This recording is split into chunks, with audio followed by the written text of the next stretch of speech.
अज्ञानतिमिरान्धस्य ज्ञानाञ्जनशलाकया चक्षुरुन्मीलितं येन तस्मै श्रीगुरवे नमः। श्रीचैतन्यमनोभीष्टं स्थापितं येन भूतले स्वयं रूपगदामाह्यं ददाति स्वपदान्तिकं। वन्देऽहं श्रीगुरो श्रीयुतपदाकमलं श्रीगुरून् वैष्णवांश्च श्रीरूपं शाखाजितं सगण रघुनाथान्वितं सजीवं साद्वैतं सावधूतं परिजनसहितं कृष्ण चैतन्य देवं श्री राधा कृष्ण पादां सगण ललिता श्री विशाखान्वितांस हे कृष्णा करुणा सिन्धो दीनबन्धो जगत्पते कोबे सकोबिहा कान्त राधा कान्त नमोस्तुते। तप्त काञ्चन गौरांगी राधा वृन्दावनेश्वरी वृषभानुसुते देवी प्रणमामि हरिप्रिये। वाञ्छाकल्पतरुभ्यश्च कृपा चिन्त्य च पतितानां पावनेभ्यो वैष्णवेभ्यो नमो नमः। श्री कृष्ण चैतन्य प्रभु नित्यानंद श्री अद्वैत गदाधर श्रीवासादि गौर भक्त वृंद। हरे कृष्ण कृष्ण कृष्ण हरे हरे, हरे राम राम राम हरे हरे।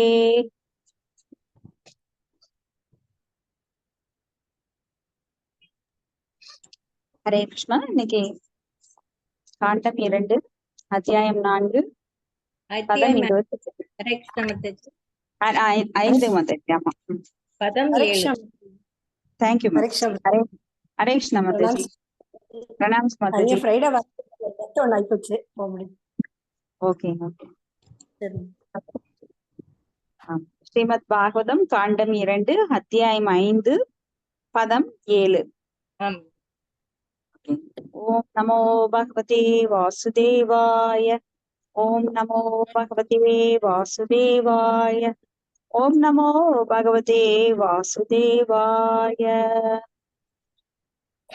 தபவான் அச்சரத் கோரம் யத்தபசூஷமாஹிதः तेन गेदेयसे नस्त्वं परासंगां च यच्छसि। படிங்க மாதாஜி। ஓம் நமோ பகவதே வாசுதேவாய, ஓம் நமோ பகவதே வாசுதேவாய, ஓம் நமோ பகவதே வாசுதேவாய. ஹரே கிருஷ்ணா. மொழிபெயர்ப்பு பொருளுரை விளங்கியவர் தெய்வ திரு ஆசா பக்தி வேதாந்த பிரபுபாதாக்கு ஜெய். மொழிபெயர்ப்பு. சிருஷ்டியின் விவகாரத்தில் நீங்கள் பெரும் சக்தி வாய்ந்தவராக இருந்தாலும் நீங்கள் மேற்கொண்ட கடும் தவங்களை நாங்கள் எண்ணி பார்க்கும் பொழுது உம்மை விட அதிக சக்தி படைத்த வேறொருவர் இருப்பதை பற்றி ஆச்சரியத்தால் நாங்கள் திகைப்படைகிறோம். பொருளுரை. ஸ்ரீ நாரதமுனியின் அழிச்சுவர்களை பின்பற்றி தனது ஆன்மீக குருவை குருட்டுத்தனமாக கடவுளாகவே ஏற்றுக்கொள்வதை ஒருவன் கைவிட வேண்டும். ஆன்மீக குருவை கடவுளுக்கு சமமாக மதிக்க வேண்டும். ஆனால் தானே கடவுள் என்று கூறிக்கொள்ளும் ஓர் ஆன்மீக குருவை உடனே விலக்கிவிட வேண்டும். சிருஷ்டிப்பதில் பிரம்ம தேவருடைய அற்புதமான செயல்களை கண்டதால் நாரதமுனி பிரம்மாவை பரமனாக ஏற்றுக்கொண்டார். ஆனால் பிரம்ம தேவரும் கூட மேல் அதிகாரி ஒருவரை வழிவிடுவதைக் கண்ட நாரதர் சந்தேகங்கள் எழுந்தன. பரமன் அனைவரிலும் உயர்ந்தவர் ஆவார். அவரிலும் உயர்ந்தவர் ஒருவரும் இல்லை. அகங்கோர கோபாஷிதா அல்லது தானே கடவுளாக வேண்டும் என்ற கருத்துடன் தன்னை தானே வழிபடுபவன் பிறரை தவறான வழியில் திருப்புகின்றவன் ஆவான். அகங்கோர கோபாஷானா என்பது உன்னத உணர்வை பெறும் முறைகளில் ஒன்றாக இருக்கலாம். ஆனால் அகங்கோர கோபாசிதன் ஒருபோதும் கடவுளாக முடியாது. நாரதமுனி பிரம்மதேவரை பரம புருஷர் என்று எண்ணினார். ஆனால் பிரம்மதேவர் உன்னத உணர்வு முறையில் ஈடுபட்டிருப்பதை கண்டபோது அவருக்குள் சந்தேகங்கள் இருந்தன. ஆகவே விஷயத்தை நன்கு அறிந்து கொள்ள அவர் விரும்பினார். ஹரே கிருஷ்ண மாதாஜி. ஹரே கிருஷ்ண மாதாஜி. தேங்க்யூ மாதாஜி. இங்க பிரம்மதேவருக்கு கூட சர்வ காரணம் யாரு, மூல காரணம் யாரு அப்படிங்கறதுல சந்தேகம் வருது. ஏன்னா பிரம்மதேவர் தான் அவங்க அப்பா தான் படைப்பை ஏற்படுத்துறாரு. அவருக்கு ரொம்ப ஆச்சரியமா இருக்கு. எல்லா சிருஷ்டியும் இவர் தான் பண்றாரு. அப்ப இவர் தான் கடவுளாக இருக்கக்கூடும் அப்படின்னு நினைச்சவருக்கு அப்ப பிரம்மதேவர் வேறொருத்தர் வழங்கும் போது இவரை விட உயர்ந்தவர் ஒருத்தர் இருக்கார் அப்படின்னு சந்தேகத்தை கேட்டு தெளிவாகிக் கொள்கின்றார். அப்ப பிரம்மதேவர் மாதிரியே நாமளும் நம்மளுக்கு சந்தேகம் வரும்போது அதாதான் பிரம்ம ஜிக்ஞாசா, நாம கேள்விகள் கேட்க வேண்டும். ஆனா யார்கிட்ட கேட்கணும் முறையா அப்படிங்கிறது இருக்கு. அப்போ கடவுளை போல ஆன்மீக குரு சமமாக கருதப்பட வேண்டுமே ஒழிய கடவுளாகவே வழிபடக்கூடாது. அப்போ கடவுளுக்கு சமமானவராக ஆன்மீக குரு நம்ம நம் பார்வையில நாம சமமாக நடத்த வேண்டும். ஆன்மீக குருவை சமமாக பார்க்க வேண்டும். நாம நடத்துறது கிடையாது. அப்போ ஆன்மீக குரு சர்வசக்தி படைத்தவர். ஏன்னா பகவான் வந்து அவர்கிட்ட அந்த சக்தியை கொடுத்திருக்கார். அவருடைய கொள்கையை பரப்பும்படி பகவான் தன்னைத்தானே சொல்றதுக்கு பதுவா, தானே கீழிறங்கி வர்றதுக்கு பதுவா தன்னுடைய சிஷ்யர்களை அனுப்புறார், தன்னுடைய அந்தரங்க சகாக்களை அனுப்புறார். அப்ப ஆன்மீக குரு இப்ப நிறைய பேரு நான் தான் பகவான், நான் தான் முழுமுதற் கடவுள், நான் தான் கடவுள் அப்படின்னு சொல்லிட்டு வர்றாங்க. இப்படி கடவுள்னு சொல்றப்படுறவங்களுக்கெல்லாம் அறிகுறிகள் வேண்டும். முதல்ல வேதங்கள்ல சொல்லப்பட்டிருக்கணும், பின்ன அவங்க உடல்ல வந்து அறிகுறிகள் இருக்கணும். இல்ல பகவான் கிருஷ்ணரை போல சுண்டு விரல்ல கோவர்த்தன மலையை தூக்குன மாதிரி அவங்க செஞ்சு காட்டணும், அற்புதங்களை எல்லாம் செஞ்சு காட்டணும். பகவான் எவ்வளவோ அற்புதங்களை செய்து காட்டினார். அதனாலதான் அர்ஜுனன் சொல்றாரு, எனக்கு தயவு செஞ்சு உங்களோட விஸ்வரூபத்தை காமிங்க. ஏன்னா பின்னால வந்து யாரும் தன்னை கடவுள் என பறைசாற்றி கொள்ளக்கூடாது அப்படிங்கறக்காக பகவானோட விஸ்வரூபத்தை காணிக்க சொல்றாரு.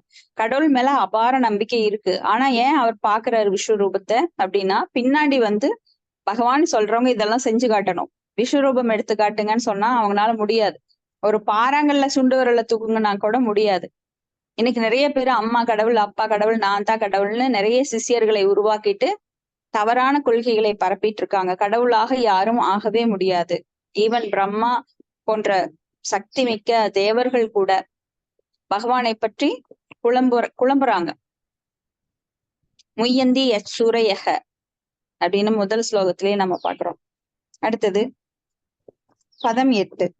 ஏதன்மே பிரச்சத சர்வம் சர்வஜ்ஞ சகஸ்லேஸ்வர விஜானீஹி யதை தேவம் யதை வேதம் அகம் புத்தி அனுசாசிதஹ. மொழிபெயர்ப்பு. எனது அன்புள்ள தந்தையே, நீங்கள் அனைத்தையும் அறிந்தவர், அனைவரையும் ஆள்பவரும் நீரே.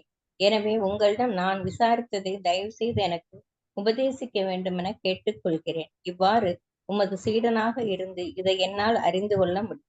பொருளுரை. நாரத முனிவரின் விசாரணைகள் அனைவருக்கும் மிகவும் முக்கியமானவை ஆகும். இவ்வாறு இருக்க அவற்றை பொருந்தும் வகையில் மாற்றியமைக்குமாறு பிரம்ம தேவரை நாரதர் கேட்டுக்கொண்டார். இதனால் பிரம்ம சம்பிரதாயத்தின் சீட பரம்பரையில் வரும் மற்றெல்லோரும் கூட சிரமம் இல்லாமல் அவற்றை சரியாக அறிய வாய்ப்பு உண்டாகும்.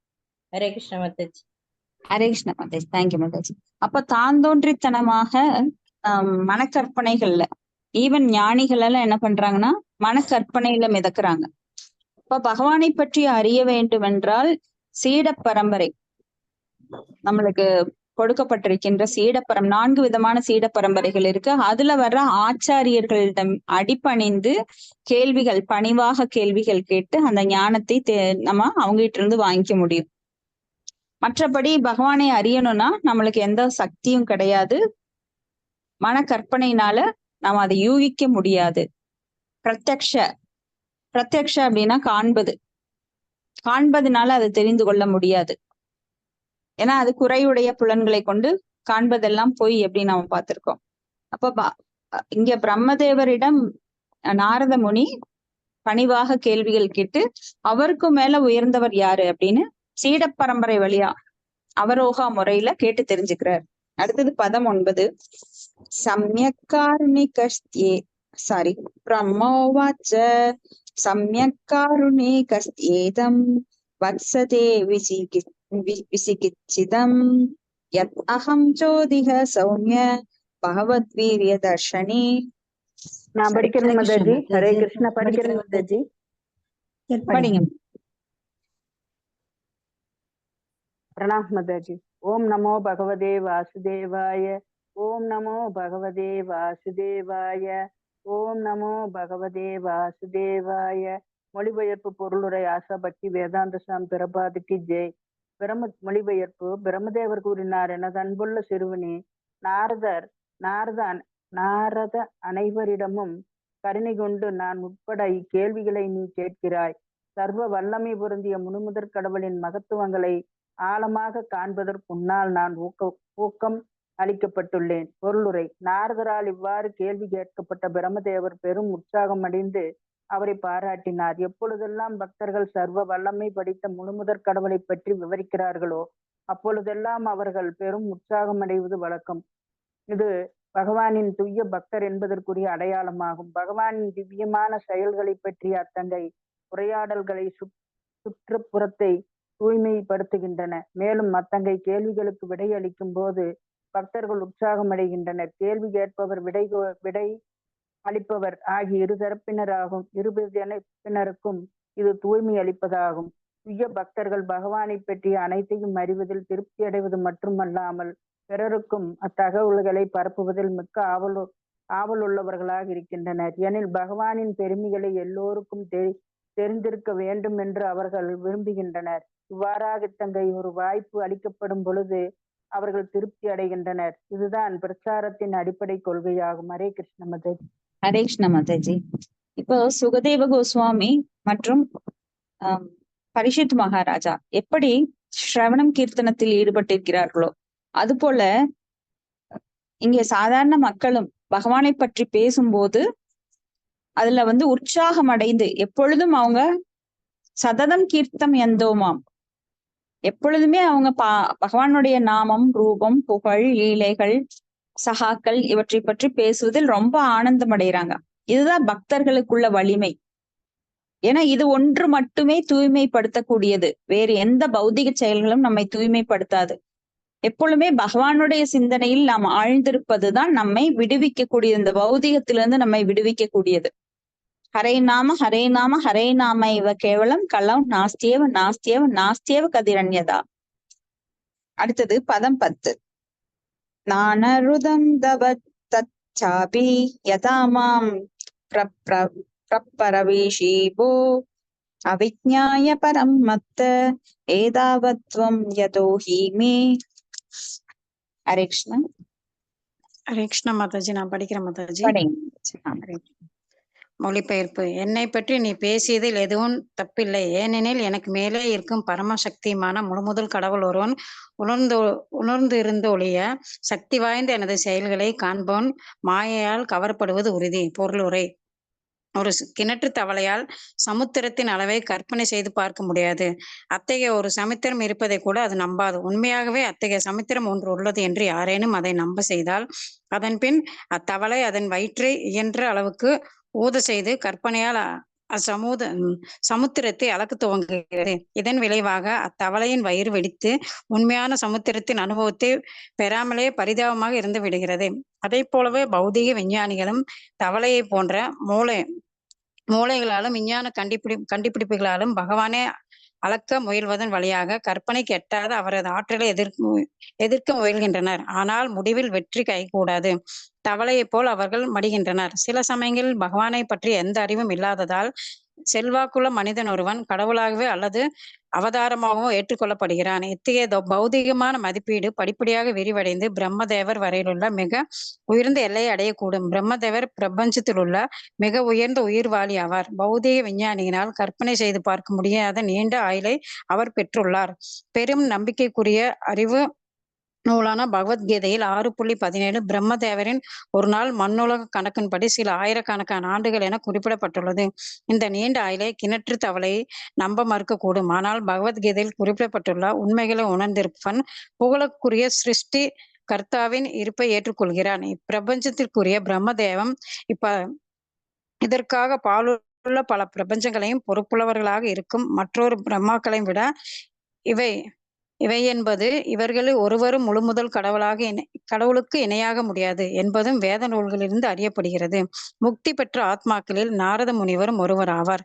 முக்தி அடைவதற்கு முன் சாதாரண ஒரு வேலைக்காரின் மகனாக இருந்த அவர் முக்தி அடைந்த நாரதர் என்று அறியப்பட்டார். நாரத முனிவர் ஏன் பரமபுருஷனை பற்றி அறிந்திருக்கவில்லை. பிரம்மதேவரை பரமபுருஷர் என்று அவர் ஏன் தப்பான அபிப்பிராயம் கொண்டிருந்தார் என்னும் கேள்வி எழக்கூடும். முக்தி அடைந்த ஆத்மா ஒருவர் இத்தகைய தப்பான கருத்தால் குழப்பம் அடைவதில்லை. அப்படியானால் அறிவு பற்றாக்குறை உள்ள சாதாரண மனிதனை போல் அக்கேள்விகளை நாரதர் ஏன் கேட்டார்? அர்ஜுனன் பகவானின் நண்பனாக இருந்ததாலும் அவனிடத்தில் எத்தகைய குழப்பம் இருந்தது. அர்ஜுனன் அல்லது நாரதரை போன்றவர்களிடமிருந்து எத்தகைய குழப்பங்கள் பகவானின் விருப்பத்தால் உண்டாவதாகும். உண்டானதாகும். இதனால் முக்தியடையாத பிறரும் கூட பகவானை பற்றிய உண்மையும் அறிவையும் உணர முடியும். பிரம்மதேவர் சர்வசக்தி படைத்தராக இருக்கக்கூடுமே என்று நாரதரின் மனதில் உதயமான இச்சந்தேக முழுமுதல் கடவுளின் மீது தவறான அபிப்பிராயம் கொண்டுள்ள இருப்பதற்காக கிணற்று தவைகளுக்கு கொடுக்கப்பட்டுள்ள ஒரு பாடமாகும். பரமபுருஷர் எப்போதும் பரம நிலையில இருக்கிறார்.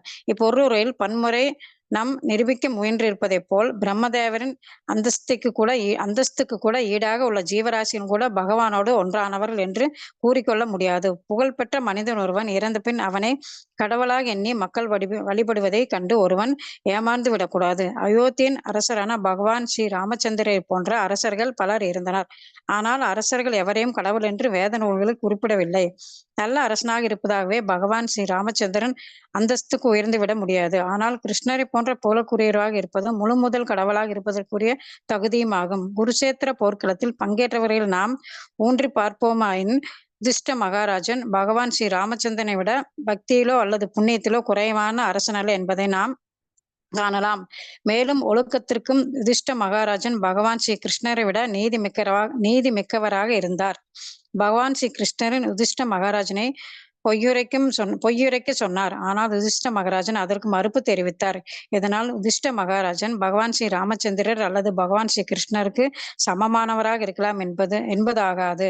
அவரை ஒரு புண்ணியவானாக அல்லது பக்திமானாக பெரும் அதிகாரிகளாக மதிப்பிட்டுள்ளனர். ஆனால் பகவான் ஸ்ரீ ராமரை அல்லது கிருஷ்ணரை பெரும் அதிகாரிகள் முழுமுது கடவுளாக ஏற்றுக்கொண்டுள்ளனர். எனவே அனைத்து சூழ்நிலைகளிலும் பகவான் ஒரு மாறுபட்ட தன்மை கொண்டவர் ஆவார். இதனால் மனித வர்க்க சாஸ்திரத்தின் விதி அவருக்கு பொருந்துள்ளன அல்ல. பகவான் எப்பொழுதும் பகவானாகவே உள்ளார். சாதாரண ஜீவராசி ஒருபோதும் அவருக்கு சமமாக முடியாது. ஹரே கிருஷ்ண மாதாஜி. நன்றி மாதாஜி. ஹரே கிருஷ்ண மாதாஜி. தேங்க்யூ மாதாஜி. இப்போ கிணற்று தவளை பற்றி இங்க சொல்லப்படுகின்றது. அருமையான எக்ஸாம்பிள் ஸ்ரீல பிரபுபாதர் கொடுத்திருக்காரு. நாமெல்லாம் எப்படி இந்த ஜட உலகங்கள் 14 உலகங்கள் இருக்கு. அப்ப இதுக்கு மேல ஒரு பௌதீக உலகம் இருக்கு. அந்த பௌதீக உலகத்தையும் இதுக்கு மேல ஒரு ஆன்மீக உலகம் இருக்கு. அந்த ஆன்மீக உலகத்தையும் பௌதீக உலகத்தையும் ஒரு திரை மகத்தத்துவம் அப்படின்னு சொல்லி ஒரு திரை மறைக்கின்றது. அதனால்தான் இங்க இருட்டு என்பது வருகின்றது. அப்ப இது இருண்ட உலகங்கள். இந்த 14 உலகங்கள் இருண்ட உலகங்கள் என்று அழைக்கப்படுகிறது. நாம இருக்கிறது எல்லாமே இருண்ட உலகங்கள்ல தான். பிரம்ம புவனாலோக புனர் ஆவர்த்தினோ அர்ஜுன. அத பிரம்மலோகத்திலிருந்து சத்தியலோகத்திலிருந்து பாதாள லோகம் வரை எங்கு சென்றாலும் பிறப்பு இறப்பு அப்படிங்கிறது மீண்டும் உறுதி. அப்ப இதை விடுத்து நாம் ஆன்மீக உலகத்திற்கு செல்ல வேண்டும். அதுதான் நிரந்தரமான இடம். அங்கதான் எப்பொழுதும் நம்மளுக்கு வெளிச்சமா இருக்கும். அங்க இரவே கிடையாது, அங்க இருளே கிடையாது, அங்க எப்பவுமே ஆனந்தம். ஆனா இங்க எப்பவுமே துக்கம். எது செஞ்சாலும் நம்ம அதுக்கு துக்கத்துலதான் முடியுது இங்க. அப்ப இது பிரம்மதேவரிடம் நாரத முனிவர் கேட்கிறார். தன் தந்தை தான் ரொம்ப உயர்ந்தவர், எல்லா சிருஷ்டியும் அப்படின்னு நிறைய பேர் குழம்புவாங்க. அப்ப இதை ஏன் நாரதர் கேட்கிறார்? நாரதர் முற்றிலும் முற்றிலும் அறிந்த ஒரு ஞானி, அவரோட தூய பக்தர். அவருக்கே இந்த சந்தேகம் வருது அப்படின்னா, எப்படி அர்ஜுனனுக்கு குழப்பத்தை பகவான் விளைவித்து பகவத்கீதையை கொடுத்தாரோ அது போல இங்க இந்த கிணற்று தவளை போல இருக்கிறவங்க நிறைய பேர். இதற்கு அப்பால் ஒரு உலகம் இருக்கின்றது, அது ரொம்ப பெருசு. எப்படின்னா இது ஏகபாத விபூதி அப்படின்னு, இது ஒரு மடங்கு தான், 4ல் 1 பங்கு தான் இங்க பௌதிக உலகம். ஆனா அதுவே நம்மளுக்கு கணக்கில் அடங்காத கிரகங்கள் நிறைய இருக்கு. ஏன்னா பகவானோட ஒரு முட்பாகத்துல இருந்து, ஒரு மயிர்கால்ல இருந்து அவ்வளவு பிரபஞ்சங்கள் தோன்றுகின்றன, எண்ணில் அடங்கா பிரபஞ்சங்கள். அப்ப பகவானோட சைஸ் நம்ம கற்பனைக்கு எட்டாதது, யாராலையும் அச்சிந்தியர். அப்படிப்பட்ட பகவானை யாராலும் அவ்வளவு சீக்கிரம் புரிஞ்சுக்க முடியாது. அப்படி புரிஞ்சுக்க முற்பட வேண்டும் என்றால் நாரதர் போன்றவர்களின் அடிசுவற்றை பின்பற்ற வேண்டும். அததான் இங்க நாரதர் கேட்கிறார். கேட்கறதன் மூலமா நம்மளுக்கு பிரம்மா சிருஷ்டிகர்த்தா அப்படிங்கிறது பகவானுடைய சக்தி அளிக்கப்பட்ட சக்தி ஆவேச அவதாரம். அவர் தானா சிருஷ்டிக்கல, அவருக்கு சக்தி கொடுத்தது யாரு? பகவான் கிருஷ்ணர் அப்படிங்கிற உண்மையை இங்க வெளிப்படுத்துறார். அப்ப ஸ்ரீ ராமச்சந்திரர் அவர் கூட வேதங்கள்ல பகவான்னு சொல்லப்படல. இருந்தாலும் மக்கள் பகவான் அப்படின்னு சொல்லி புரிஞ்சுக்கிறாங்க. எதன் மூலமா? குரு மூலமா அவங்க புரிஞ்சுக்கிறாங்க பகவானோட விரிவங்கம் தான் ஸ்ரீ ராமச்சந்திரர் அப்படின்னு சொல்லி. அடுத்தது பதம் 11. ஏனஸ்வரோசிஷா விஸ்வம் ரோசிதம் ரோசயாமி அஹம் யதார்போ அக்னிர் யதா சௌமோ யதர்ஷ கிரகதாரகாக. நான் படிக்கிறேங்க மாதாஜி. படிங்க. மொழிபெயர்ப்பு. சூரியன் தன் நெருப்பை வெளிப்படுத்தும் பொழுது சந்திரன், ஆகாயம், செல்வாக்குள்ள கிரகங்கள் மற்றும் மினுக்கும் நட்சத்திரங்கள் ஆகியவையும் தங்களுடைய பிரகாசத்தை வெளிப்படுத்துகின்றன. அதை போலவே பகவானின் பிரம்மஜோதி எனப்படும் சுய பிரகாசத்தை கொண்டு அவரால் படைக்கப்பட்ட பிறகுதான் என்னுடைய படைப்பு தொழிலை நான் செய்கிறேன். பொருளுரை. படைப்பின் விவகாரத்தில் பிரம்மா உயர்ந்த அதிகாரி அல்ல எனும் நாரதரின் கருத்து சரியானதே என்று பிரம்மதேவர் நாரத முனியிடம் கூறினார். சில சமயங்களில் புத்தியில் தாழ்ந்த மனிதர்கள் பிரம்மாவே அனைத்திற்கும் மூல காரணம் என்ற முட்டாள்தனமான கருத்தை கொண்டுள்ளனர். ஆனால் பிரபஞ்சத்திலேயே மிக உயர்ந்த அதிகாரியான பிரம்மாவின் கூற்றுக்களின் மூலமாக விஷயத்தை தெளிவுபடுத்திக் கொள்ள நாரதர் விரும்பினார். ஒரு நாட்டின் உயர் நீதிமன்றத்தின் முடிவு இறுதியானதாகும். அதை போலவே பிரபஞ்சத்தில் பரம அதிகாரியாக உள்ள பிரம்மாவின் தீர்ப்பு இறுதியானதாகும். முந்தைய பதத்தில் நாம் ஊர்ஜிதப்படுத்தி இருப்பதை போன்று நாரத முனிவர் முக்தி பெற்ற ஓர் ஆத்மா ஆவார். ஆகவே போலி கடவுள்களை மனம் போனவாறு ஏற்றுக்கொள்ளும் புத்தியில் தாழ்ந்தவர்களில் ஒருவராக அவர் இருக்கவில்லை. தம்மை அவர் புத்தியில் தாழ்ந்தவராக காட்டிக்கொண்டார். இருப்பினும் பரம அதிகாரியால் தீர்க்கப்படுவதற்காக புத்திசாலித்தனமாக ஒரு சந்தேகத்தை அவர் கேட்டார். அறியாமையில் உள்ளவர்கள் இதை அறிந்து படைப்பு மற்றும் படைப்பவர் பற்றிய நுணுக்கங்களை சரியாக உணர வேண்டும் என்பதற்காக நாரதர் கேள்வியை கேட்டார்.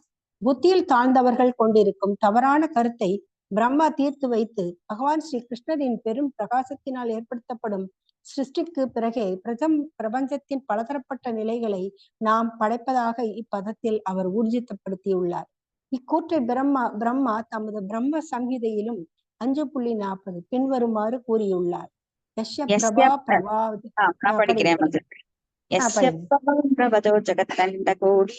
கோடீசேஷ வசுதாதி விபூதி பின்னம் தத் பிரம்ம நிஷ்கலம் அனந்த அசேஷபூதம் கோவிந்தம் ஆதி புருஷம் தமஹம் பஜாமி. ஹரிகிருஷ்ணா. பரமபுருஷ பகவான் ஆகிய கோவிந்தனின் தெய்வீகமான உடலின் காந்தி பிரம்மஜோதி என்று அறியப்படுகிறது. அது எல்லாவற்றதும் ஆழங்காண முடியாததும் எங்கும் வியாபித்திருப்பதும் ஆகும். பல்வேறு சீதோஷ்ண நிலைகளிலும் குறிப்பிட்ட உயிர்வாழ் நிலையிலும் கொண்ட எண்ணிலடங்காத கிரகங்களின் படைப்பிற்கும் அதை போன்ற பிறவற்றின் படைப்பிற்கும் காரணமாக இருப்பதும் அதுவே ஆகும். அத்தகைய முழுமுதற் கடவுளை நான் வணங்குகிறேன். இக்கூற்று பகவத்கீதையிலும் 14.27 இருக்கிறது. பிரம்மஜோதிக்கு பின்னணியாக இருப்பவர் பகவான் ஸ்ரீ கிருஷ்ணரே ஆவார். பிரம்ம மனோகி பிரதிஷ்டாகம். வேத அகராதியில் பிரதிஷ்டா என்பதன் கருத்து நிலை நிறுத்துவது என்று குறிப்பிடப்பட்டுள்ளது. எனவே பிரம்மஜோதி சுதந்திரமானதோ அல்லது சுய பூர்த்தியுடையதோ அல்ல. இப்பதத்தில் ஸ்வரோஷிஷா அல்லது பெருமானின் தெய்வீக உடலிலிருந்து வெளிப்படும் ஒளி என்று குறிப்பிடப்பட்டுள்ள பிரம்மஜோதியை படைத்தவர் பகவான் ஸ்ரீ கிருஷ்ணரே ஆவார். இந்த பிரம்மஜோதி சர்வ வியாபகம் உடையதாகும். மறைந்து கிடக்கும் இதன் சக்தியாலேயே எல்லா படைப்புகளுக்கும் சாத்தியமாக்கப்படுகின்றன. எனவே இருப்பவை அனைத்தும் பிரம்மஜோதியால் தான் பாதுகாக்கப்படுகின்றன. சர்வம் கல்விதம் பிரம்ம என்ற வேத மந்திரங்கள் அறிவிக்கின்றன. ஆகவே எல்லா படைப்புக்கும் மறைந்துள்ள வித்தாக இருப்பது பிரம்ம ஜோதியேயே ஆகும். மேலும் அளவற்றதும் ஆழங்காண முடியாததுமான அதே பிரம்மஜோதி பகவானால் நிலைப்படுத்தப்பட்டு உள்ளது. எனவே பகவானே ஸ்ரீ கிருஷ்ணர் முடிவாக எல்லா படைப்பிற்கும் பரம காரணமாக இருக்கிறார். அகம் சர்வஸ்ய பிரபக. சுத்தியிலையும் ஆயுதங்களையும் கொண்டு கொல்லன் ஒருவன் பொருட்களை உருவாக்குவதை போன்று பகவானும் சிருஷ்டியை செய்வார் என ஒருவன் எதிர்பார்க்க கூடாது. பகவான் தமது சக்தியால் படைக்கிறார். அவரிடம் அவருக்கு சொந்தமான பலதரப்பட்ட சக்திகள் உள்ளன. பராஷ்ய சக்திர் விவித் தெய்வ ஸ்ரூயதே. ஆலமரத்தின் சிறு விதைக்கு பெரியதோர் ஆலமரத்தையே உண்டாக்கக்கூடிய சக்தி உள்ளதை போலவே பகவான் தமது மறைந்து கிடக்கும் சக்தியை உள்ளடக்கிய பிரம்ம ஜோதியால் ஸ்வரோசிசா எல்லா வகையான விதைகளையும் பரவச் செய்கிறார். அவ்விதைகள் பிரம்மாவை போன்ற நபர்களின் நீரூற்றும் முறையால் விருத்தி அடையுமாறு செய்யப்படுகின்றன. பிரம்மாவால் விதைகளை உண்டாக்க முடியாது. ஆனால் நீரூற்றும் முறையால் தாவரங்களையும் பல தோட்டங்களையும் வளரச் செய்வதற்கு தோட்டக்காரன் ஒருவன் உதவுவதைப் போலவே விதையை ஒரு மரமாக பரிணமிக்க செய்ய பிரம்மாவால் முடியும். இங்கு மேற்கோள் காட்டப்பட்டுள்ள சூரியனின் உதாரணம் மிக பொருத்தம் உடையதாகும். ஜட உலகில் நெருப்பு, மின்சாரம், சந்திர ஒளி போன்றவற்றின் பிரகாசங்களுக்கு சூரியனே காரணமாக உள்ளது. வானவெளியில் காணப்படுகின்ற ஒளிரும் பொருட்கள் அனைத்தும் சூரியனின் படைப்புகளாகும். சூரியன் பிரம்ம ஜோதியின் படைப்பாகும். பிரம்ம ஜோதியோ பகவானின் பிரகாசமாகும். இவ்வாறாக படைப்பின் மூல காரணமாய் இருப்பவர் பகவானே ஆவார். ஹரே கிருஷ்ணா மாதாஜி. நன்றி. நன்றி மாதாஜி. அப்ப படைப்புக்கு மூல காரணம் யார்? இப்போ நாம இருக்கோம், எனக்கு ஒரு குழந்தை இருக்கு, அந்த குழந்தைக்கு அப்பாவுக்கு ஒரு அப்பா இருக்காரு, அந்த அப்பாவுக்கு ஒரு அப்பா இருக்காரு, அந்த அப்பாவுக்கு ஒரு அப்பா இருக்காரு. இப்படியே நாம பேக்ல ரிவர்ஸ்ல போனோம் அப்படின்னா கடைசியில எங்க போய் முடியும்? பிரம்மாட்ட போய் முடியும். அவர்தான் நம்மளுக்கு ஆதி தந்தை. அப்ப ஆதியில் படைப்பை ஏற்படுத்தும் அந்த பிரம்மா தான் நம்மளுக்கு பித்தாமகர் அப்படின்னு சொல்லப்படுறார். நம்மளோட பித்ருக்கள் வழியில அப்படியே போய் பேக்ல ரிவர்ஸ்ல போய் பார்த்தோம் அப்படின்னா பிரம்மா தான் நம்மளுக்கு படைப்பை ஏற்படுத்துகின்றார். அவர் தான் நம்மளுக்கு ஆதி தாய் தந்தை குரு. அவருக்கு ஒரு தாய் தந்தை, அவரை படைத்தவர் யார் அப்படின்னா அவருக்கு மூல காரணம் யாரு? பகவான் ஸ்ரீ கிருஷ்ணர். அவர் விஷ்ணுட்டு இருந்து வர்றாரு. விஷ்ணுக்கு யார் மூல காரணம்? பகவான் கிருஷ்ணர். இப்படி நாம இதை ஆராய்ந்து அறிந்து யாருக்கு எல்லா காரணங்களுக்கும் காரணம், மூல காரணம் யாரு அப்படிங்கிறத தெரிஞ்சுட்டோம்னா வாழ்க்கையில எந்த குழப்பம் கிடையாது. எனக்கு நிறைய குழப்பவாதிகள் என்ன பண்றாங்க, அவங்க மன கற்பனைக்கு தகுந்த மாதிரி முட்டாங்களுக்கெல்லாம் சீலை கட்டி பகவானை வழிபடுறாங்க. நினைச்சவங்களெல்லாம் பகவான் பகவான் கடவுள் கடவுள் கடவுள்னு சொல்றாங்களே தவிர அந்த கடவுள் யார் அப்படின்னு வேதங்கள் மூலமாக அறிந்து கொள்ள முற்படுவதில்லை.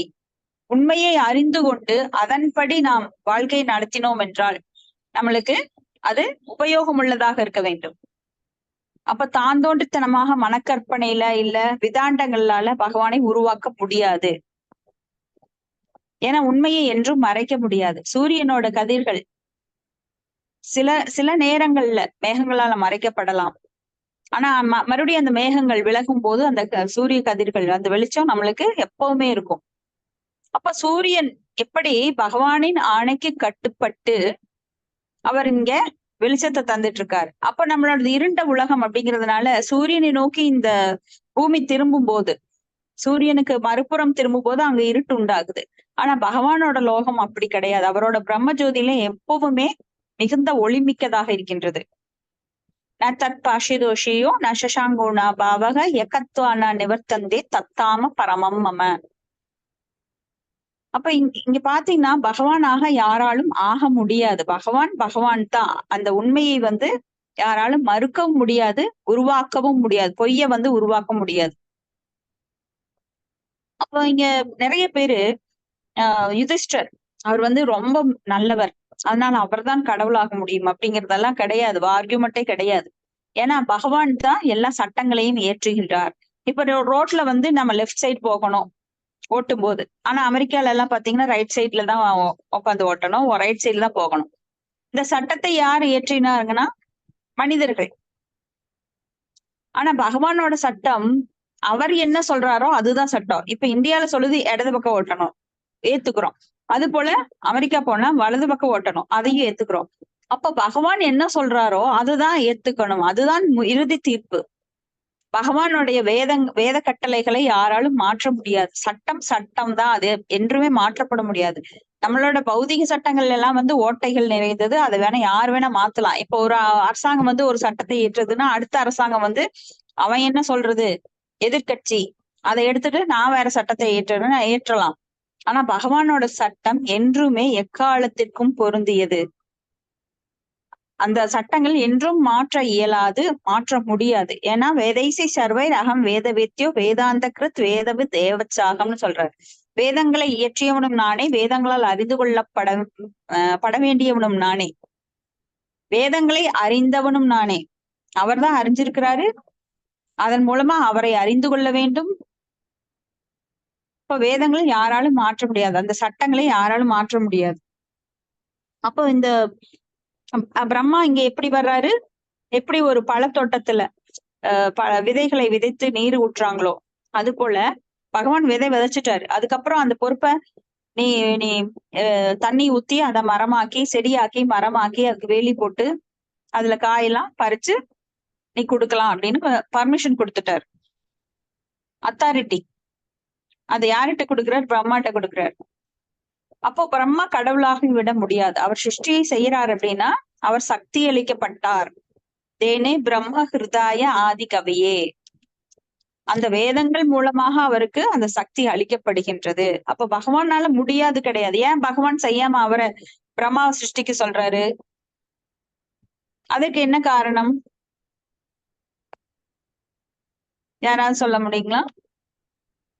எல்லா டிபார்ட்மெண்ட்டுக்கு கீழே இருக்கிற வேலை செய்யறதுக்குன்னு ஒரு டிபார்ட்மெண்ட் இருக்கிற மாதிரி இந்த பொறுப்புகளை கொடுத்திருக்கிறாங்க பிரம்மாவுக்கும் அவருக்கு. அப்ப பல உயிர்வாளிகள்ல பல நிலைகள்ல இருக்கும். அப்ப அதுல மிக உயர்ந்த நிலையில இருக்கிற பிரம்மா போன்ற புண்ணிய ஆத்மாக்கள் இருக்காங்க. அப்ப அந்த பிரம்மாவோட பொறுப்பை அந்த ஆத்மாக்கு கொடுக்கிறாரு. அப்ப எல்லா உயிர்வாளிகளும் இன்பம் அனுபவிக்க நாம இங்க வந்திருக்கோம் பௌதிக உலகத்துக்கு. ஆனா எல்லாரும் ஒரே ஸ்டேஜ்ல கிடையாது, வேற வேற நிலையில இருக்கிறதுனால அவங்கவுங்களுக்கு தகுந்த இருப்பிடத்தை, அவங்கவுங்களுக்கு தகுந்த தொழிலை, அவங்கவுங்களுக்கு தகுந்த வீடு வாசல் மனைவி அனைத்தையும் அந்த சூழ்நிலைகளை அமைச்சு கொடுக்கறக்காக தனக்கு கீழே பணிபுரியருக்கு ஒவ்வொருத்தரையும் நியமிக்கிறார். ஏன்னா நாம எல்லாருமே கட்டுப்படுத்தணும்னு நினைக்கிறோம், தலைவர் ஆகணும்னு விரும்புறோம். அப்ப எல்லாரும் தலைவர்கள் தான். ஒரு சின்ன குழந்தை கூட 4 குழந்தைகளை சேர்த்தா நான் தான் தலைவன், நான் சொல்றபடி கேளுங்கடா, நீங்க எல்லாம் கீழே உட்காருங்க, எல்லாரும் ஒளிஞ்சு விளையாடலாம், எல்லாரும் நீங்க போய் எல்லாரும் போய் ஒளிஞ்சுக்கோங்கன்னு கட்டளை இடுறான். அப்ப எல்லாருமே இங்க பாத்தீங்கன்னா ஆள வேண்டும், கட்டுப்படுத்த வேண்டும், அனுபவிக்க வேண்டும் என்ற ஆசையோட வந்திருக்கோம். அதுக்கு தகுந்த மாதிரி நம்மளுக்கு பகவான் பொசிஷன் கொடுக்கிறார். அப்ப பகவானே எல்லாவற்றையும், இப்ப ஒரு படம் பாக்குறோம், எல்லாத்தையும் ஒரு ஹீரோவே பண்ணிட்டேன்னா அந்த படத்துல இன்ட்ரெஸ்ட் இருக்காது. அப்ப ஹீரோக்கு பின்னாடி 4 வில்லன்கள் இருப்பாங்க, 4 அம்மா அப்பாங்கிற கேரக்டர் இருப்பாங்க, மகன் இருப்பாங்க, அங்க பல மக்கள் இருப்பாங்க, வியாபாரிகள் இருப்பாங்க,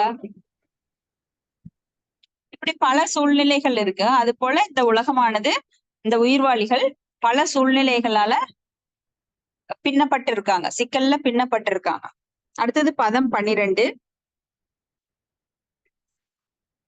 தஸ்மை நமோ பகவதே வாசுதேவாய தீமஹி யன்மாயையா துர்ஜயயா மாம் வதந்தி ஜகத்குரும். மாதாஜி நான் படிக்கிறேங்க மாதாஜி. படிங்க மாதாஜி. நமோ பகவதே வாசுதேவாய. மொழிபெயர்ப்பு தெய்வ திரு ஆசா பக்தி வேதாந்த சுவாமி ஸ்ரீலர் பிரபாத் கி ஜெய். பகவான் ஸ்ரீ கிருஷ்ணர் வாசுதேவர் வெல்வதற்கரிய சக்தி நானே, பரம ஆளுநர் என்று அழைக்குமாறு அவர்கள் புத்தியில் தாழ்ந்த பிரிவினரை தூண்டுகின்றது. அந்த முழுமுதற் கடவுள் தியானித்து என் வணக்கங்களை சமர்ப்பிக்கின்றேன். பொருளுரை அடுத்த பதத்தில் இன்னும் தெளிவாக விளக்கப்பட இருப்பதை போன்று பகவான் மாயா சக்தி புத்தியின் தாழ்ந்தவர்களை தடுமாறச் செய்து பிரம்ம தேவரையோ அல்லது வேறு யாரையோ பரமபுருஷராக ஏற்குமாறு செய்கின்றது. ஆனால் இவ்வாறு அழைக்கப்படுவதற்கு பிரம்மா மறுப்பு தெரிவித்து முழுமுதற் கடவுளான பகவான் வாசுதேவரிடம் அல்லது கிருஷ்ணரிடம் தமது மரியாதை கலர்ந்த வணக்கங்களை நேரடியாக சமர்ப்பிக்கின்றார். அதே போல மரியாதையை அவர் பகவானிடம் ஏற்கனவே பிரம்ம சமீதில் 5.1 சமர்ப்பித்துள்ளார். ஈஸ்வர பரம கிருஷ்ண சச்சிதானந்த விக்கிரகா அநாதிர் ஆதி கோவிந்த சர்வ காரணம். பரமபுருஷர் முழுமுதற் கடவுள் ஸ்ரீ கிருஷ்ணர் ஆவார். உன்னத உடலை கொண்டு அவரே ஆதி மூலர், சர்வ காரணங்களுக்கும் இறுதியான காரணம் ஆவார். அந்த ஆதி புருஷர் பகவான் ஸ்ரீ கோவிந்தரை நான் வணங்குகின்றேன். பிரம்மா தனது நிஜமான நிலையை உணர்ந்திருக்கின்றார். பகவானின் மாயா சக்தியால் குழப்பமடைந்த புத்தியின் தாழ்ந்த மனிதர்கள் எவ்வாறு மனம் போன போக்கில் யாரை வேண்டுமானால் கடவுளாக ஏற்றுக்கொள்கின்றனர் என்பதை அவர் அறிவார். பிரம்மா போன்ற பொறுப்பு மிக்க ஒருவர் தம் சீடர்களையோ அல்லது தமக்கு கீழ்ப்படிந்தவர்களையோ தம்மை பரமபுருஷன் என்று அழைப்பதை அவர் விரும்பவில்லை. ஆனால் மூட மனிதர்கள் நாய், பன்றி, ஒட்டகம் போன்ற கழுதை ஆகியவற்றை இயற்கையை கொண்டுள்ள மக்களால் போற்றப்படும் பரமபுருஷர் என்று அழைக்கப்படுவதில் பெருமிதம் கொள்கின்றன. இத்தகைய மனிதர்கள் ஏன் கடவுள் என்று அழைக்கப்படுவதில்லை? கடவுள் என்று அழைக்கப்படுவதில் ஆனந்தம் அடைகின்றன. அல்லது இத்தகைய மனிதர்கள் ஏன் மூடர்கள் கடவுள் என்று அழைக்கப்படுவதில் என்பது பின்வரும் பத்தியில் விளக்கப்பட்டுள்ளது. ஹரே கிருஷ்ணா மாதாஜி. தேங்க்யூ மாதாஜி. ஹரே கிருஷ்ணா மாதாஜி. தேங்க்யூ மாதாஜி. அப்போ ஆதி புருஷர் பகவான் ஸ்ரீ கிருஷ்ணரா சர்வ காரண காரணம், எல்லாவற்றிற்கும் மூல காரணமாக விளங்கும் பகவான் கிருஷ்ணர் தான் உண்மை அப்படிங்கிறத பிரம்மதேவர் தன்னுடைய பிரம்ம சம்ஹிதில் 5.1 சொல்றாரு. ஈஸ்வர பரம கிருஷ்ண சச்சித்தானந்த விக்கிரக அனாதிராதிர் கோவிந்த சர்வ காரண காரணம். ஆனா இந்த கூற்றுல பாத்தீங்கன்னா ரொம்ப படித்த பண்டிதர்கள் கூட மயங்கிடுறாங்க. ஏன்னா மாயை ரொம்ப வலிமையானது. தெய்வீ ஹேஷா குணமயி மம மாயா துரத்யா மாம் ஏவ ஏ பிரபத்தியந்தே மாயாம் ஏதாம் தரந்திதே. ஏன்னா பகவானுடைய மாயை வெல்லுவதற்கரியது. அவரை சரணடைந்தால் மட்டுமே அந்த மாயை விட்டு விலக முடியும். அப்ப பகவானை சரணடையாமல் பகவானை பற்றி யாராலும் புரிந்து கொள்ள முடியாது. இப்ப நாமெல்லாம் இங்க கூடி இருக்கிறோம்னா பகவான் கிருஷ்ணரை முழுமுதற் கடவுளை என்னவா ஏத்துக்கணும்? 5 விதமான பாவங்கள்ல ஏதா ஒரு உறவில் நாம அவரை முழுமுதற் கடவுளாக ஏற்றுக்கொண்டு பணி செய்ய வேண்டும்.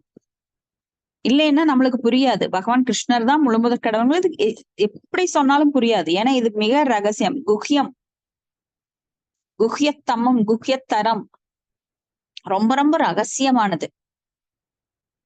அப்ப பகவான் கிருஷ்ணரை நாம் ஏற்றுக்கொள்ளாவிட்டால் பகவத்கீதையோ பாகவதமோ நம்மளுக்கு புலப்படாது, புரியாது.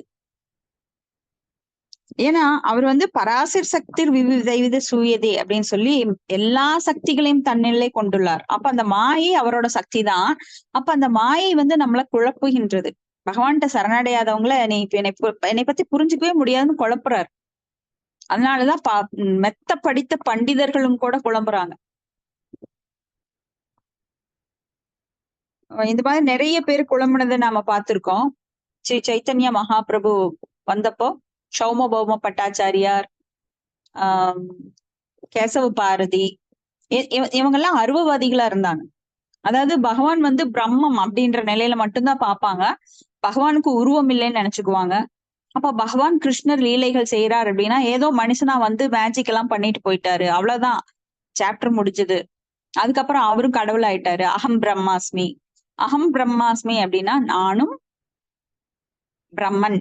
பிரம்மன் அப்படின்னா பிரம்மா இல்ல, 4 தலையுடைய பிரம்மா கிடையாது.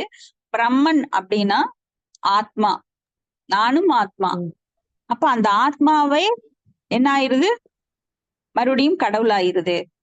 ஆத்மா இந்த உடல் அழிந்தவுடன் நாம போய் பகவான்ல ஒன்று சேர்ந்து விடுகிறோம், இணைந்து விடுகிறோம் அப்படிங்கிற கருத்து தவறானது. அப்ப பகவான் கூட யாராலும் ஒன்று சேர முடியாது. எல்லா ஆத்மாக்களும் தனி, இண்டிவிஜுவல், சுதந்திரமானவை, தனித்தன்மை வாய்ந்தவை. ஆத்மாக்கள் தனித்தன்மை வாய்ந்தவை, பகவானோட ஒன்றிடைய முடியாது. இது இது அடிப்படை பேசிக் நாலேஜ். அப்படி இருந்தா மட்டும்தான் பகவானை நாம வழிபட முடியும், நம்மளுக்கு தலைவராக ஏற்றுக்கொள்ள முடியும். நானும் கடவுள் ஆகிற அப்படிங்கறதுனால அந்த பொறாமை வெளிப்படுது. அது எப்படி நீ மட்டும் கடவுள், நானும் கடவுளாக முடியும் அப்படின்னு அற்புதமான செயல்கள் எல்லாம் செய்ய முயற்சிக்கிறான். யாராவது மலையில இருந்து கீழே விழுந்தானா தப்பக்கட்டின்னு அவன் போய் மண்டை உடைச்சு செத்துருவான். பகவான் பகவான் கிருஷ்ணரும் பலராமரும் மலையிலிருந்து பல அடிகள் குதிக்கிறாங்க, பல மீட்டர் குதிச்சு சர்வசாதாரணமா மறுபடியும் அவங்க அசுரர்களை அழிக்கிறாங்க. எத்தனையோ அசுரர்களை அவங்க அழிக்கிறாங்க. பகாசுரன், அகாசுரன், திருநாவர்தன், விருத்ராசுரன், இந்த மாதிரி பூதனா போன்ற பல அசுரர்களை, அரக்கிகளை எல்லாம் அழிச்சு மக்களை காப்பாத்துறாங்க. நம்மளால முடியாது, அந்த சக்திகள் எல்லாம் முடியாது. அஷ்டமா சித்திகள் சாதாரண சித்தர்களுக்கே கிடைக்குது. பகவானுக்கு எல்லா சித்திகளையும் உள்ளடக்கியவர், சித்தர்களுக்கெல்லாம் சித்தர் அவர், யோகேஸ்வரர், எல்லா யோகங்களின் தலைவர் அவர். அப்போ அவருக்கு வந்து பல பெயர்கள் இருக்கின்றது, பல பெயர்கள்ல பல சிறப்பம்சங்கள் இருக்கிறது, 64 நற்குணங்கள் இருக்கின்றது. இப்படி எத்தனையோ சக்திகள் இருக்கு அவருக்கு. அந்தரங்க சக்தி, தடஸ்ர சக்தி, பகிரங்க சக்தி, அப்படி எவ்வளவோ சக்திகள் இருக்கு. ஹலாதினி, சாந்தினி, சம்வித், அந்த மாதிரி பல சக்திகள் இருக்கு. அதையெல்லாம் வந்து தெளிவா புரிஞ்சுக்காம ஒருத்தரை வந்து பகவானை பத்தி புரிஞ்சுக்காம இருக்கிறவங்க அவருடைய ஜடப்படைப்புகள் என்ன, ஆன்மீக படைப்புகள் என்ன, எப்படி அவர் பரமாத்மாவா ஹிருதய வாசியாக எல்லா உயிர்வாளிகள்ல மெரிக்கிறாரு, அவர்தான் நம்மை வழிநடத்துறார். அப்ப எல்லாமே அவரை சார்ந்துதான் இருக்கின்றது. அவரை சார்ந்து இல்லாமல் எதுவுமே இங்க கிடையாது. ஜட சக்திகளுக்கு கூட அவரது சக்தி இருந்தா மட்டும்தான் அது செயல்படும். அப்போ நம்மளுடைய உடல், ஆத்மா எல்லாம் அவருடையது. அப்ப நம்ம அவரிடமிருந்து விலகி இருக்க முடியாது. அடுத்தது பதம் 12. தஸ்மைன், இது படிச்சுட்டோம். பதம் 13. விலஜ்ஜமானயா யஸ்ய ஸ்தாதும் ஈஷோபதே முயா மோஹிதா விகத்தந்தே மமாஹம் துர்த்தியஹ. ஹரே கிருஷ்ண மாதாஜி. படிக்கிறேன் மாதாஜி. படிங்க. மாதாஜி நான் படிக்கவா?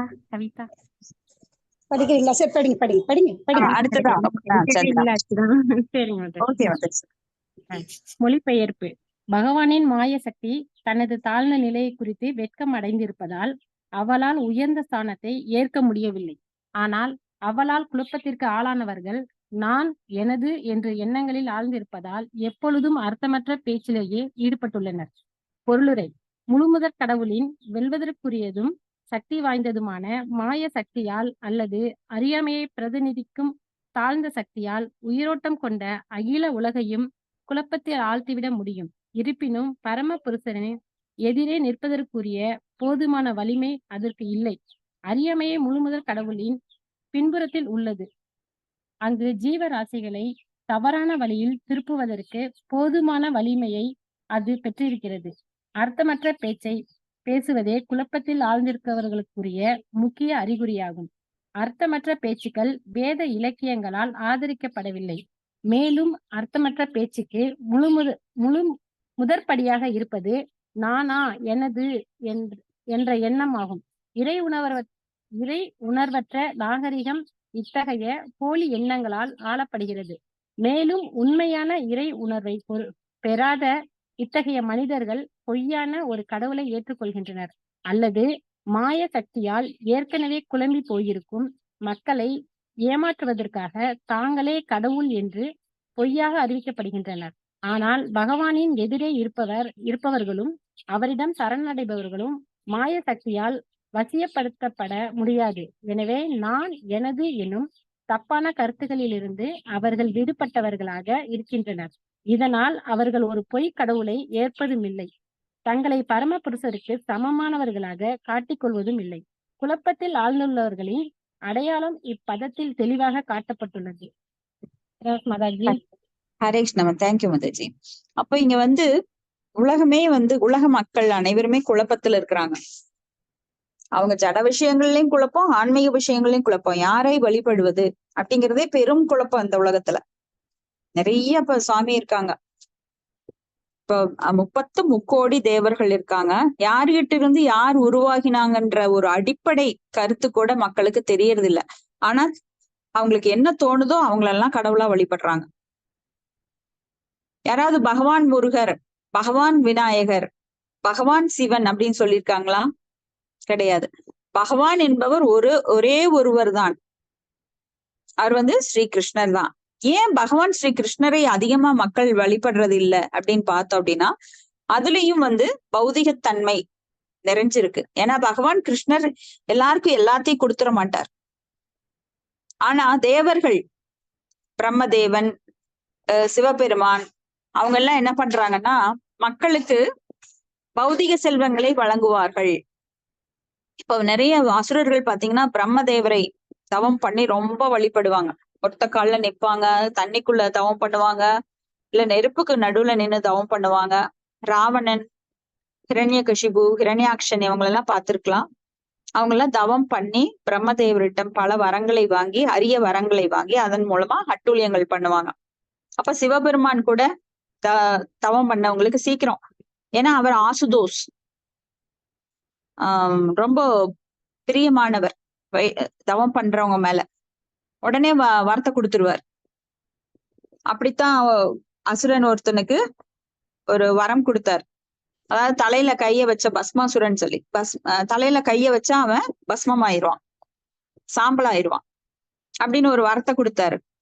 அந்த அசுரன் என்ன பண்ணனா, சிவன் மேலேயே கைய வைக்க வந்துட்டான். சிவனோட தலை மேலேயே கைய வைக்க வந்துட்டான். அப்ப சிவபெருமான் ஓட்டம் எடுத்தாரு. ஓட்டம் எடுத்து பல லோகங்கள்லயும் போய் கடைசியில போய் விஷ்ணு லோகத்துல நிற்பார். அப்ப விஷ்ணு ஒரு அந்தனர் சிறுவன் வேடம் கொண்டு அவரை காப்பாத்துவார். ஆனா பகவான் கிருஷ்ணர் எப்படின்னா சீக்கிரம் வரம் கொடுக்க மாட்டார். சீக்கிரம் ஏன்னா ஒரு குழந்தைக்கு என்ன கொடுக்கணும் அப்படிங்கிறது பெற்ற தாய்க்கு தெரியும்.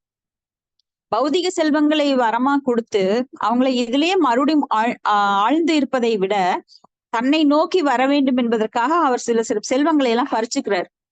அவங்க மனசு நிம்மதி இருக்காம இருக்கும், அவங்களுக்கு ஏதாவது ஒரு பெரிய லாஸ் ஆகும். இப்ப உதாரணமா பார்த்தோம் அப்படின்னா சில பிரபுபாதர், அவர் குடும்பத்துல இருந்தாரு. குடும்பத்துல மனைவி ரொம்ப தொந்தரவா இருந்தாங்க, பக்திக்கு அவங்க சாதகமா இல்ல. அப்ப மனைவிய டைவர்ஸ் பண்றேன்னா அவங்க தந்தைகிட்ட கேட்கும்போது தந்தை சொல்லுவாரு, இல்ல இந்த நிலைமை உனக்கு பக்தியில முன்னேற உதவும் அப்படின்ட்டாரு. அதனால டைவர்ஸ் பண்ண முடியல. ஆனா ஒரு கட்டத்துல பிசினஸ் அவருக்கு ரொம்ப நல்லா போயிட்டு இருந்தது.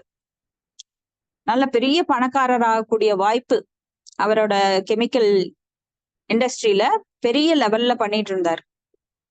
ஆனா பகவான் தன்னை நோக்கி திருப்ப வேண்டுங்கிறதுக்காக அதுல பெரிய நட்டம் அடைஞ்சது. அப்புறம்தான் புரிஞ்சுது, என்னை பக்தி சித்தாந்த சரஸ்வதி தாக்கூர் நம்மளுடைய குரு சன்னியாசம் எடுக்க சொல்லியிருக்காரு. நான் அப்போன்னு நானு தள்ளி போட்டுட்டே இருந்தேன். இப்ப அதற்குரிய நேரம் வந்துருச்சு. கண்டிப்பா நான் உன்னை சன்னியாசம் எடுத்தே ஆகணும் அப்படின்ட்டு பிசினஸ் எல்லாம் அப்படியே விட்டு போட்டு அவர் குடும்பத்தையும் திறந்து துறவரம் எடுத்தார். அப்ப இந்த நிலைகள் சிலருக்கு ஏதாவது கஷ்டம் வருது, பக்தர்களுக்கு தான் அதிக கஷ்டம் வரும்.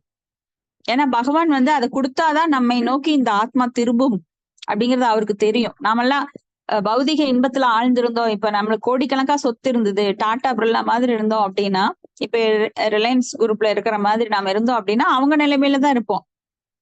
பேரளவு பக்தி பண்ணிட்டு பெயரளவு அலங்காரங்கள், சிலைகளை வைத்து அலங்காரம் பண்ணிட்டு நம்ம பக்திங்கிறது உணர்வு பூர்வமா பண்ணவே மாட்டோம். ஆனா பகவானை ஏத்துக்குவோம். அது ஒரு பார்ட், ஒரு சின்ன ஊர்கா மாதிரி. அப்போ முழுசா பக்தி பண்றது நம்மளுக்கு ரொம்ப கஷ்டமான விஷயம் பௌதிகத்துல. ஏன்னா நம்ம அந்த இடத்துல புகழ் இருக்கும், நம்மளுக்கு சௌகரியங்கள் இருக்கும், அதை அனுபவிக்கத்தான் விரும்புமோ தவிர பக்திக்குள்ள வரமாட்டோம். அதனால பக்தர்களுக்கு இருக்கிறதை பறிச்சுக்கிறாரு சில சமயம் தன்னை நோக்கி திரும்புவதற்காக. அது பெரும் செல்வம், ஆனா அது புரியாது, மத்தவங்களுக்கு புரியாது. கோடானு கோடி கொடுத்தாலும் இந்த புரிதல், இந்த பக்தி, பகவானை நோக்கி செல்றது, ஆன்மீக உலகை திரும்பி அடைவதுங்கிறது இந்த ஜென்மத்துல பிராப்தம் பண்றவங்களுக்கு தான் கிடைக்கும்.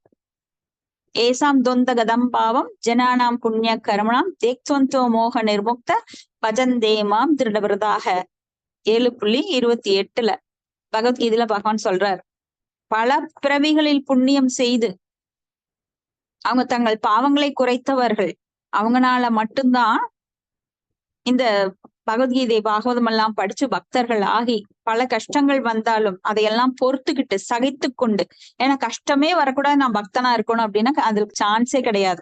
ஆத்துல ஒரு கால் சேத்துல ஒரு கால் எல்லாம் முடியாது. பக்தன் அப்படின்னாலே கஷ்டம்தான். சாதாரணமா பௌதிகத்துல இருக்கிறவங்களுக்கு பாத்தீங்கன்னா கஷ்டம் கிடையாது. ஏன்னா அவங்க மாயையில இருக்கிறாங்க, மாயோட குழப்பத்துல இருக்கிறவங்க நாங்க இன்பத்தில் இருக்கின்றோம் அப்படின்னு நினைச்சிட்டு இருப்பாங்க. ஆனா கண்டிப்பா அங்கேயும் இன்பம் கிடையாது. ஆனா இங்க நம்மளுக்கு ஆத்ம பரேஷானுபவம் இருக்கின்றது. ஏன்னா ஆத்மாக்கு கிடைக்கக்கூடிய இன்பம் தான் நிரந்தரமானது. உடலுக்கு கிடைக்கின்ற இன்பம் தற்காலிகமானது, உடல் போனா அது போயிரும். ஆனா ஆத்மா என்றும் நிலையானது. ஆத்மா அழிவே கிடையாது. அப்ப அந்த ஆத்மா பரேஷானுபவம், உடல் அளவால் வரும் துன்பங்களை பக்தர்கள் பொருட்படுத்துவது கிடையாது. உடல் அளவுல எத்தனையோ கேவலங்கள் வரும், எத்தனையோ தடங்கல்கள் வரும். அதையெல்லாம் சகிச்சுக்கிட்டு பொறுத்து கொண்டு யார் ஒருவன் பகவானை நோக்கி முன்னேறுகிறார்களோ அவங்க பகவானுக்கு மிகவும் பிரியமானவர்கள். பகவான் சொல்லுவாரு, என் குழந்தை எனக்காக எவ்வளவு கஷ்டப்பட்டு என்னை நோக்கி முன்னேறி வந்துட்டு இருக்கா அப்படின்னு அவர் ரொம்ப கருணையோட நம்மை வரவேற்க, அந்த ஆத்மாவை வரவேற்க காத்துட்டு இருப்பாராம். அதனால பௌதிக கஷ்டங்களை நாம பொருட்படுத்தவே கூடாது. பக்தியில கஷ்டமே வரக்கூடாது அப்படின்னா நாம ஒண்ணு அந்த பக்கம் ஜம்ப் பண்ணிடலாம். நாமெல்லாம் மதில் மேல் பூனைகள். ஒண்ணு பௌதிகத்துல இருக்கணும், இல்ல ஆன்மீகத்துல இருக்கணும். அப்போ இங்க பகவானோட கண்ட்ரோல்ல இருக்கிறவங்கள மாயி ஒன்னும் டச் பண்ணவே முடியாது. இருட்டுல வெளிச்சம் இருக்காது, வெளிச்சத்துல இருட்டு இருக்காது.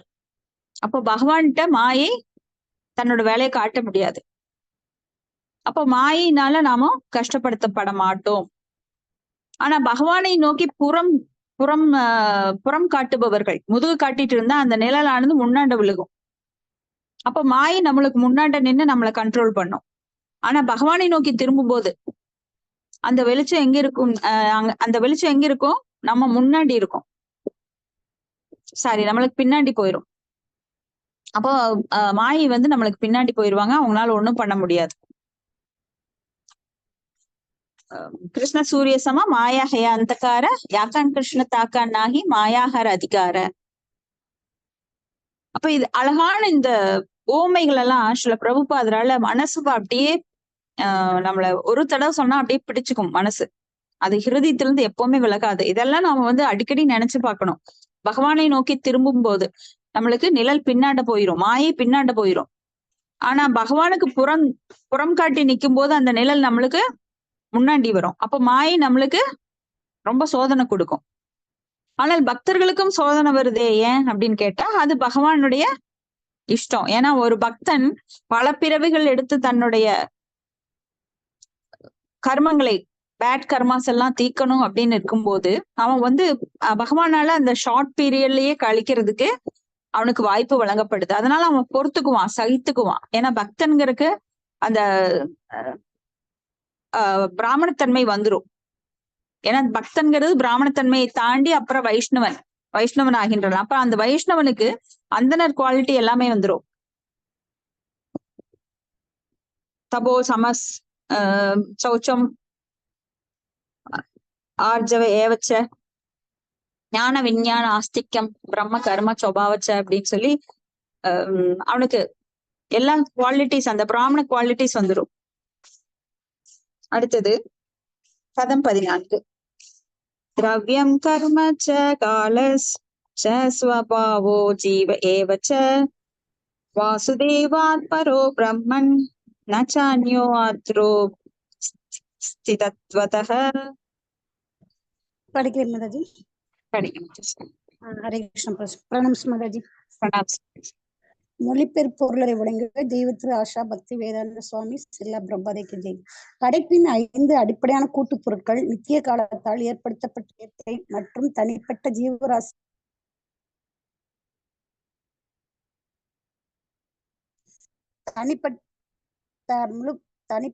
தனிப்பட்ட ஜீவராசிகளின் சுபாவம் அல்லது உள்ளுணர்வு ஆகியவை அனைத்தும் முழுமுதற் கடவுளான வாசுதேவனிடம் பிரிந்து வந்த பின்ன பகுதிகளாகும்.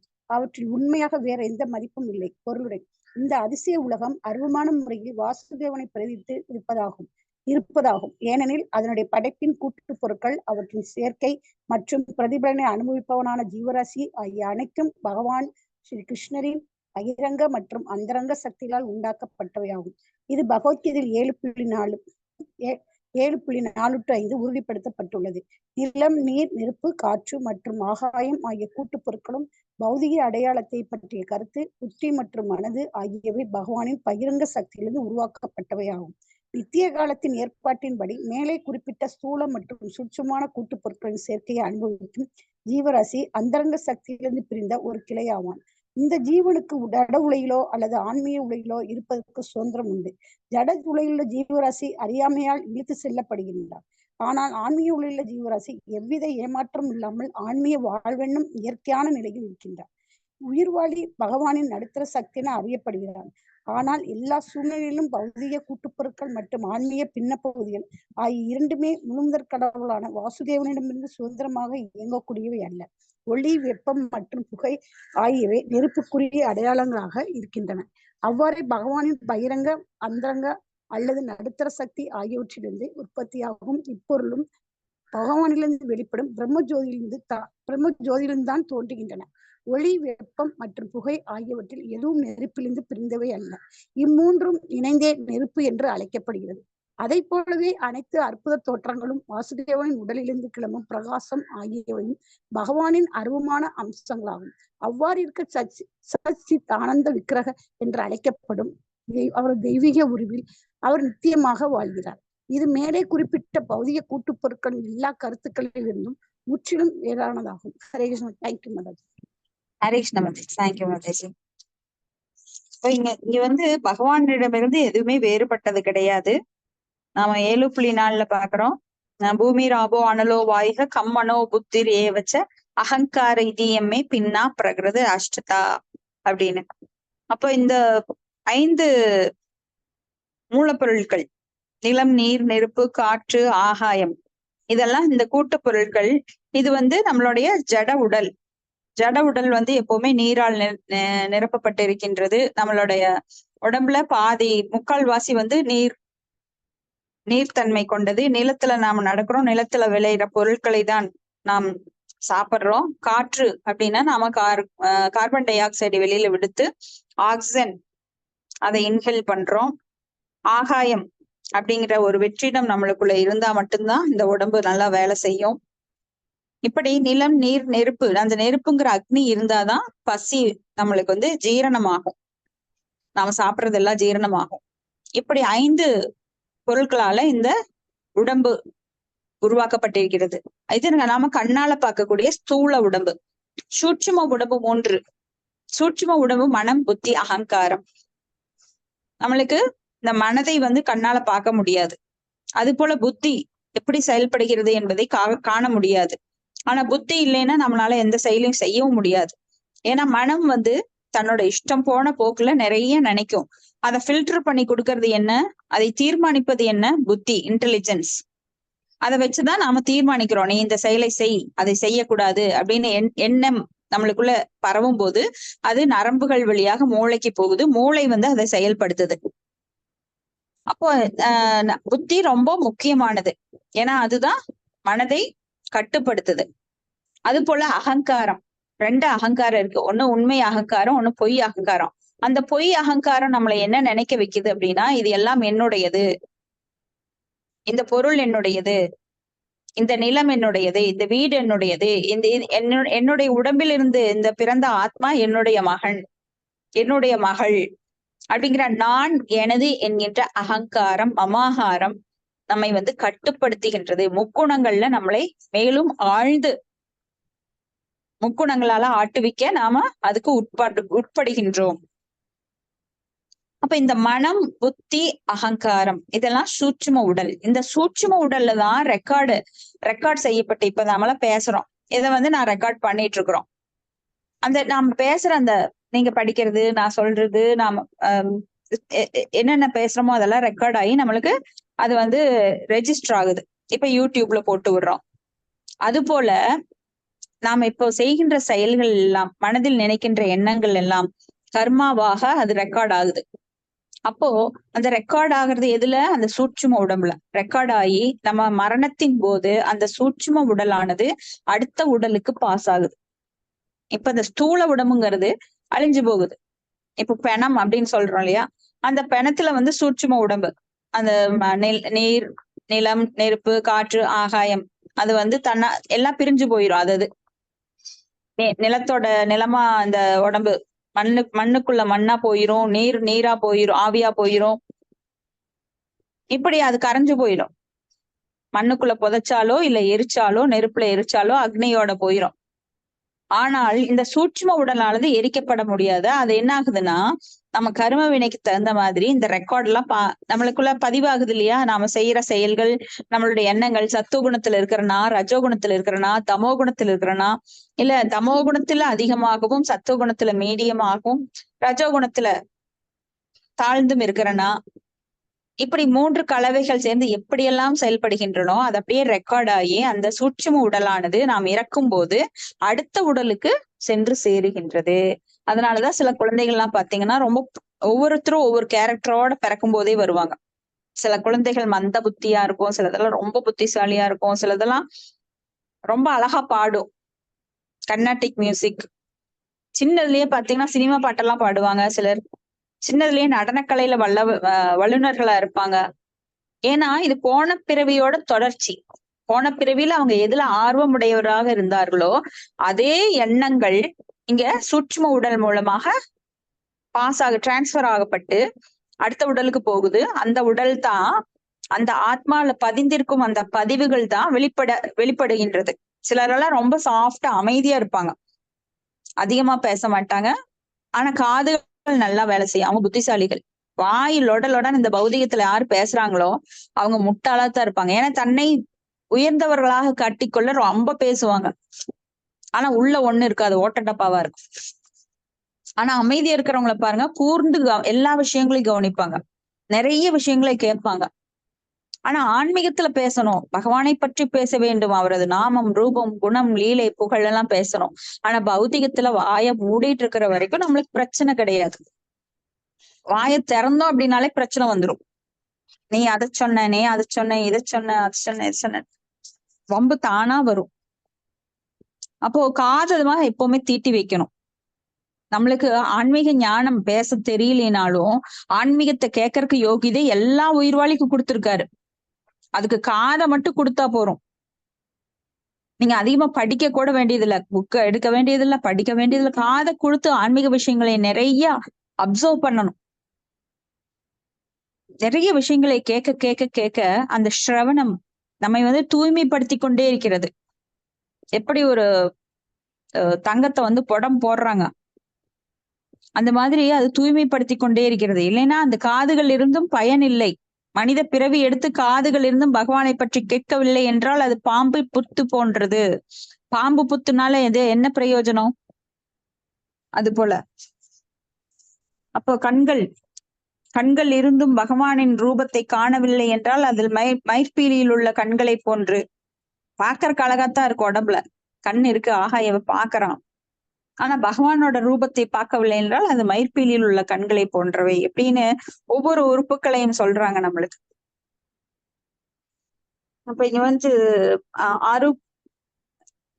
13.7 நம்மளுக்கு சொல்லப்பட்டிருக்கு எப்படி இந்த ஞானேந்திரியங்கள், கர்மேந்திரியங்கள், அப்புறம் இந்த பஞ்சபூதங்கள், இப்படி புலன் பொருட்கள் எல்லாமே அந்த எவ்வளவு புலன் பொருட்களால 24 மூலக்கூறுகள் பகவானால் உருவாக்கப்பட்டு இந்த படைப்பு மெயின்டைன் பண்ணப்படுது. சிருஷ்டி ஸ்ருதி பிரளய அப்படின்னு சொல்லி படைத்து காத்து அழிக்கின்றார் அப்படிங்கிறத புரிஞ்சுக்க முடியும் நம்மளால. இதுக்கெல்லாம் நிறைய கேட்கணும், புரிஞ்சுக்கணும், படிக்கணும், திருப்பி திருப்பி திருப்பி கேட்டுட்டே இருக்கும்போதுதான். ஏன்னா ஒரு விஷயம் நல்ல விஷயங்கள் ஒரு தடவை சொன்னா புரியாது, கெட்ட விஷயத்த ஒரு தடவை சொல்ல. ஒருத்தர் திட்டி பாருங்க, எருமை அப்படின்னு, எருமை மாடு அப்படின்னு திட்டி பாருங்க, அதை நல்லா ஞாபகம் வச்சுக்குவாங்க. நீ என்னை அப்படி திட்டுனீல. ஆனா அவங்கள நல்லது சொல்லி பாருங்க, அதை அவங்க மறந்துடுவாங்க. இன்னும் புகழலையோ, இன்னும் பேசலையோ, இன்னும் நம்மளை பத்தி பேசலையோன்னு எதிர்பார்ப்பாங்க. ஆனா திட்டுறதை மட்டும் வருஷக்கணக்குல நினைச்சிட்டு இருப்பாங்க. ஒரு தடவை தான் திட்டிருப்பாங்க, ஆனா 1000 தடவை நினைச்சிருப்பாங்க. நல்லது எவ்வளவோ செஞ்சு பாருங்க, அதை மறந்துடுவாங்க. மறுபடியும் செஞ்சாலும் அவங்க அதை பெருசு பண்ண மாட்டாங்க. ஆனா கெட்டது செஞ்சீங்கன்னா அதை பெருசு பண்ணி நல்லா பூதாகரமாக்கி அது இது பண்ணிருப்பாங்க. அது மாதிரி நம்ம இங்க நல்லதை மட்டும்தான் பகவான் பற்றி நாம எப்பவுமே பேச போறோம். அதை நம்ம திரும்ப திரும்ப எப்படி மாடு அசை போடுகின்றதோ, மாடு முதல்ல சாப்பிட்டுரும், பின்னாடி உட்காந்து அசை போடும். அது போல ஸ்ரவணம் கீர்த்தனம் இங்க நடக்குது. அப்புறம் ஸ்மரணம், நாம இதெல்லாம் ஸ்மரணம் பண்ணணும், அதாவது நினைச்சிட்டே இருக்கணும். இப்ப நாம எந்திரிச்சு கிளாஸ் முடிஞ்சோன்னா வேற எதுக்காக வேலைக்கு போவோம், சமையல் கட்டுல இருப்போம். அப்ப நம்ம என்ன கேட்டோம் அப்படிங்கறத திருப்ப திருப்ப அதை ஞாபகப்படுத்தி பார்க்கும்போது அது நம்ம மேலும் மெருகூட்டும். பகவானை பற்றி மறுபடியும் நினைச்சு பார்க்கும்போது மற்ற விஷயங்கள்ல நம்ம கான்சென்ட்ரேஷன் அதிகம் இருக்காது. அதாவது பௌதிகத்துல இருந்து விடுபடுறதுக்கு இதெல்லாம் நல்ல வாய்ப்பு நம்மளுக்கு. அப்ப பாகவதம் கேட்பது என்பது மிகவும் இனிமையானது, ஆத்மாவுக்கு இன்பம் அளிக்கக்கூடியது. உடலுக்கு அல்ல, ஆத்மாவுக்கு இன்பம் அளிக்கக்கூடியது. ஆத்மாக்கு இன்பம் கிடைச்சா கண்டிப்பா புலன்களும் அதை அனுபவிக்கும். அப்ப இது நம்ம திருப்பி ஸ்ரவணம் கீர்த்தனத்தை மறுபடியும் அடுத்த ஸ்டேஜ் என்னன்னா ஸ்மரணம் பண்ண போறோம். அப்ப இதோட முடிச்சுக்கலாம். உங்களுக்கு ஏதாவது கருத்துக்கள்